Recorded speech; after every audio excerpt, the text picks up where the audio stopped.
वाहन में 1 यूनिट की मॉडिफिकेशन करवाने पर आपको 5,000 रुपए का जुर्माना हो सकता है, क्योंकि मोटर व्हीकल एक्ट में मॉडिफिकेशन की अनुमति नहीं है। मोटर व्हीकल एक्ट में 200 से ज्यादा सेक्शन और 40 से ज्यादा रूल्स है। सभी चालकों को इसकी जानकारी होना जरूरी है। वाहन तो सभी चलाते हैं, लेकिन सभी को ट्रैफिक रूल्स की पूरी जानकारी नहीं होती। ऐसे में कोई संस्था सहयोग करे तो मोटर व्हीकल एक्ट के बारे में प्रचार सामग्री के माध्यम से लोगों को जागरूक किया जाएगा। ये बात पुलिस थाना धर्मशाला के प्रभारी सुरेंद्र ठाकुर ने कही। उन्होंने कहा कि यदि कोई दुकानदार किसी वाहन की मॉडिफिकेशन करता है तो उसे 1 लाख और कोई कंपनी मॉडिफिकेशन करती है तो उसे 1 करोड़ रुपए के जुर्माने का प्रावधान मोटर व्हीकल एक्ट में है।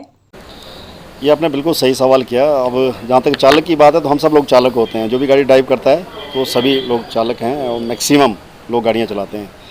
सबसे बड़ी प्रॉब्लम है कि जो हमारा ड्राइविंग लाइसेंस बनता है उसमें हमें ये जानकारी नहीं होती कि रूल्स हैं क्या। हम जो भी क्वेश्चन में 5-7 जो क्वेश्चन आते हैं उनको टिक मार्क करते हैं और उसके बाद ट्राई देते हैं, ट्राई में पास हो जाते हैं तो हमारा लाइसेंस बन जाता है। जबकि ड्राइवर के लिए मोटर व्हीकल एक्ट है, उसमें 200 से ज़्यादा सेक्शंस हैं पढ़ने के लिए, रूल्स हैं 40 से ज़्यादा रूल्स हैं, तो उन सब चीज़ों की जानकारी नहीं होती है। तो ये सभी को जानकारी होनी चाहिए, जो कि होती नहीं है। हम अपने बेस पे तो लोगों का अवेयर करते रहते हैं, लेकिन मैं समझता हूँ कि आप लोगों के सहयोग से कोई एनजीओ या कोई ऐसा मिले और इस तरह से जो रूल्स की बुक्स हैं वो बना करके, कंप्लेंट बना करके लोगों में बांटे जाएं, ताकि लोगों को पता लगे उनकी जिम्मेवारियां क्या हैं, उनके दायित्व क्या हैं, उनकी ड्यूटीज़ क्या हैं रूल्स के अकॉर्डिंग। तो तब जाके ज़्यादा अच्छा संभव हो पाएगा। हम अपने बेस पे करते रहते हैं, लेकिन वो प्रचुर मात्रा में नहीं हो पाता। देखिए, जहाँ तक 1 वे बने हुए हैं और जहाँ पे अपने डी साहब की, एसडीएम साहब की तरफ से प्रशासन से नोटिफिकेशन हो चुकी है कि 1 वे है, अगर कोई आदमी उसमें गाड़ी चलाता है, वहाँ पे अवहेलना करता है तो उसमें नो एंट्री में प्रवेश करने का 20,000 रुपये एक गाड़ी का फ़ाइन है। तो हमारा सब लोगों से निवेदन रहेगा कि ऐसे नो एंट्री वाले रोड पे गाड़ियाँ ना चलाएं।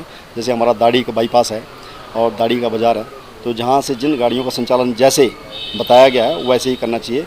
वैसे संचालन ना करने पर एक व्यक्ति को 20,000 फ़ाइन जो है हो सकता है। देखिए, समय समय पर हम लोग चेक करते रहते हैं, जाते रहते हैं, बीच में लोगों को पकड़ते भी हैं। ऐसे बच्चे क्या है कि इनके पास से तो गाड़ी के पीछे नंबर नहीं होता है और जब भागते हैं तो नंबर नहीं होता तो उनको वैसे भी पकड़ना मुश्किल हो जाता है। तो हमने ये रखा है कि हमें जहाँ भी कोई गाड़ी बिना नंबर की मिलती है, खड़ी हुई मिलती है, ये इजीली जो हम जिसको पकड़ पाते हैं तो हम उसका चालान कर देते हैं और उसको अवेयर करते हैं कि बिना नंबर की गाड़ी नहीं चलेगी। इस बीच में हमने कुछ लोगों को पकड़ा हुआ। एक बाइक अभी हमारे पास है यहाँ पे जिसका नंबर नहीं था, बहुत ज़ोर की उसमें साउंड थी। 2-3 दिन हम उसमें लगे। एक दिन तो काफ़ी उसने हमारे को चढ़ाने की कोशिश कर दी, रात का वक्त था, हम उसको पकड़ भी नहीं पाए। लेकिन तीसरे दिन वो हमारे हाथ लग गया था। वो बाइक हमारे पास यहाँ पे खड़ी है।